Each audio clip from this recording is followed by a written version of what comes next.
माझे सहकारी मित्र चार्टर्ड अकाउंटंट यांनी नुकतीच एक गोष्ट माझ्या निदर्शनास आणून दिली की एखादा सरकारी मोठा अधिकारी असतो वर्ग 1चा, त्याला साधारण 1.5-2 लाख रुपये पगार असतो. पण 1.5-2 लाख एवढाच त्याच्यावर खर्च होतो का? तर नाही. त्याला जवळजवळ लाख रुपये पगार असणारा वाहन चालक असतो.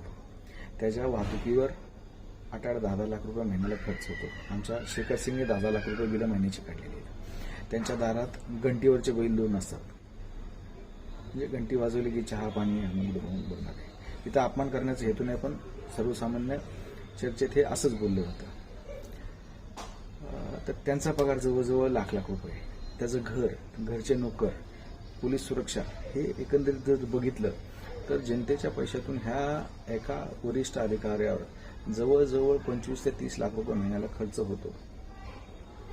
मात्र ह्या 25 ते 30 लाख रुपयाच्या बदल्यात हे लोक आपल्याला काय प्रकारची सेवा देतात?